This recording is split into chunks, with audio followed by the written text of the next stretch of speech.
Muito bem, amigos. Pastor Mauro Vaz novamente aqui, agora para tratar daquele assunto que não é nada agradável, né? Que muito pouco é falado nos púlpitos das igrejas modernas, né?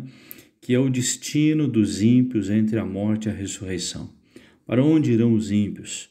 Para onde os incrédulos irão depois da morte, enquanto eles aguardam a ressurreição dos mortos? Nós já vimos no capítulo anterior que os crentes estarão para sempre com o Senhor no paraíso. Jesus disse: ainda hoje estarás comigo no paraíso. Então analisemos isso, né? O destino dos ímpios entre a morte e a ressurreição. Segundo as Escrituras, o destino dos ímpios é estar eternamente separados de Deus e sofrer eternamente o castigo que se chama a segunda morte.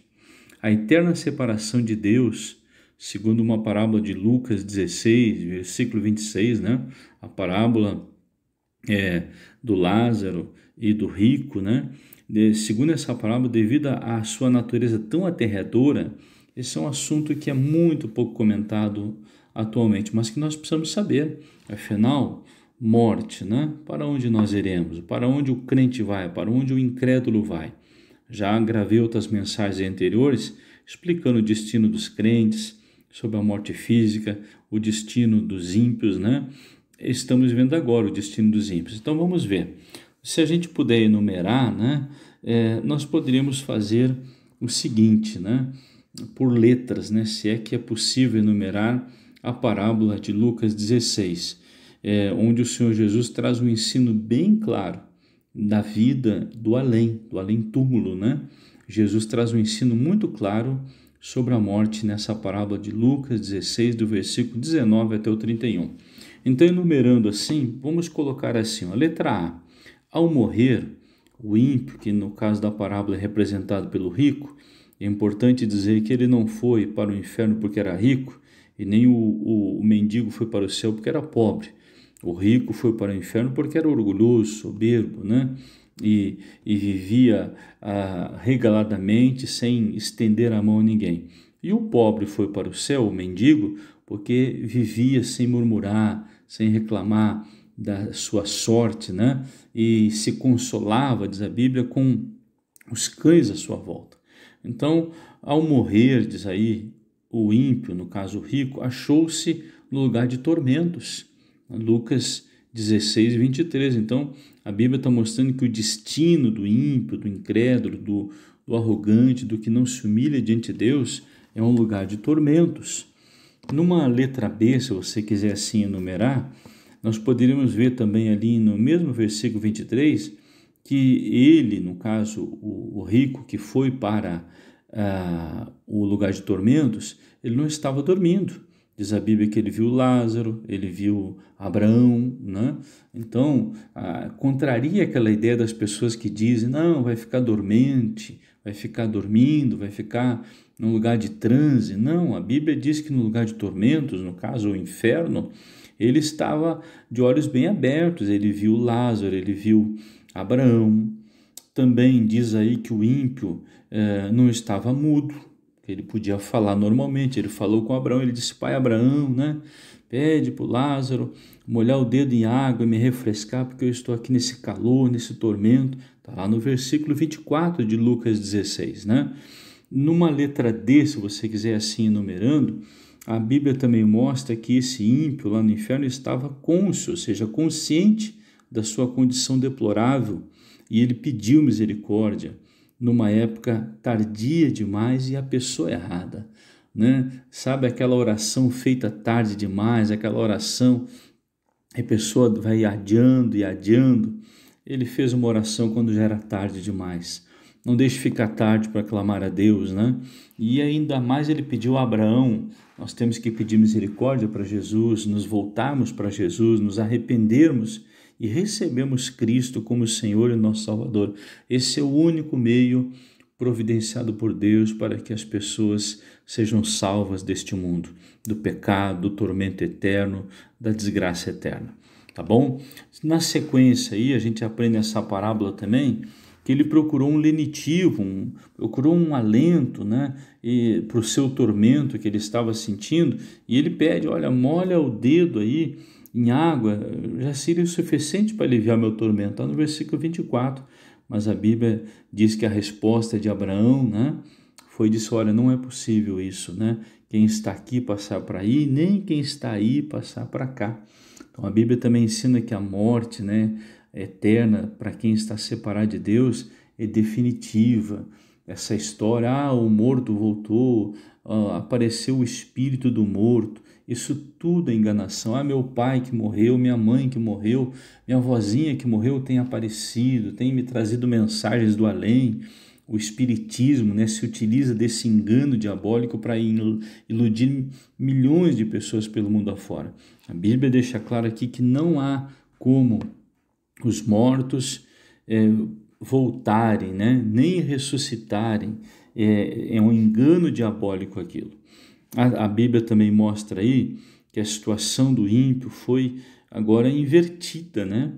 Lá no além, porque no túmulo o rico que nunca mendigava na terra agora implora por socorro, por um pouco de água, e o mendigo que mendigava, que implorava por migalhas, agora está sendo consolado no seio de Abraão.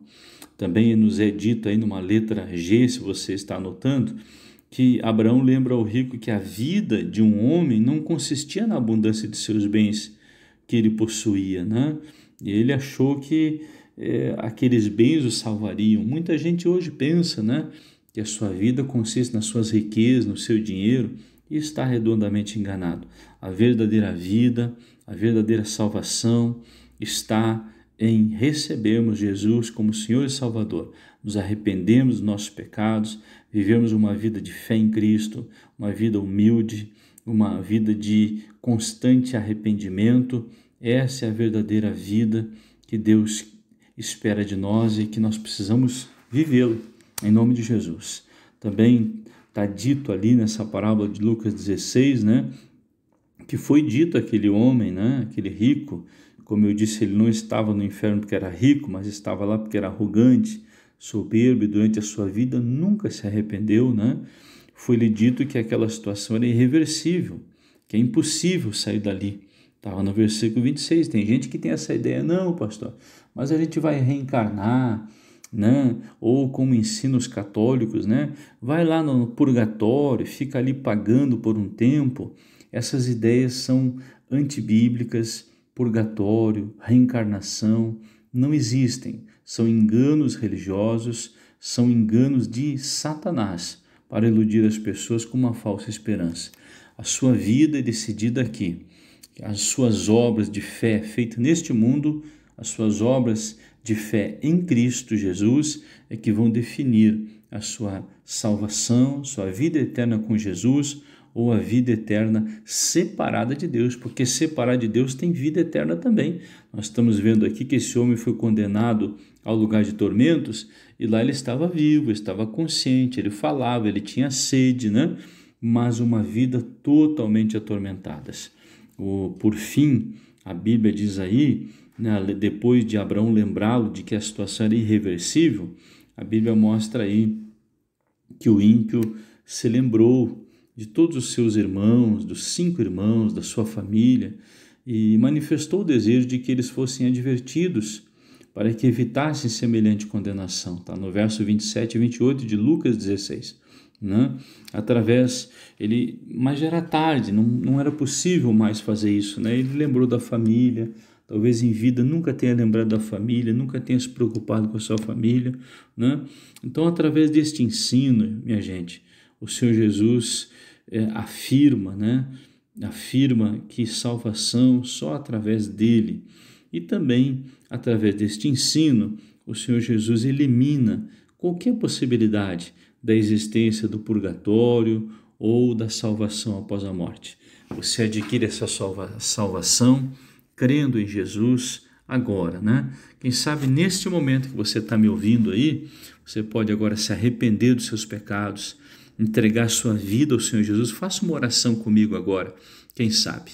Em onde você está ouvindo, dobre os seus joelhos ou feche os seus olhos. Quem sabe você está numa empresa, está em casa, está angustiado, está ansioso, está com medo, ou então você está à beira da morte, está num leito de hospital, está aí à beira dentro de uma UTI, ouvindo esta mensagem. Eu quero orar com você. Vamos orar e pedir a Deus arrepender-se dos pecados para que Deus possa lhe salvar. Ore comigo. Senhor meu Deus, em o nome de Jesus, eu me arrependo dos meus pecados. Eu peço ao Senhor que tenha misericórdia da minha alma, que perdoe as minhas falhas e os meus pecados. Eu vivi uma vida insana, eu vivi uma vida inconsequente, nunca levei as tuas palavras em consideração. Mas hoje, aqui neste leito de morte, eu me arrependo dos meus pecados, eu peço ao Senhor que me perdoe e que salve a minha alma desse tormento eterno. Em o nome do Senhor Jesus, eu faço esta oração e você diga comigo amém e graças a Deus. Amém? Creia que Jesus entrou no seu coração agora e que você pertence a Ele e que Ele vai lhe livrar da morte eterna, do tormento eterno, e que você, como disse o ladrão da cruz, disse ao ladrão da cruz, né? Ainda hoje estarás comigo no paraíso. Que Deus te abençoe, a você e a sua família, em nome de Jesus.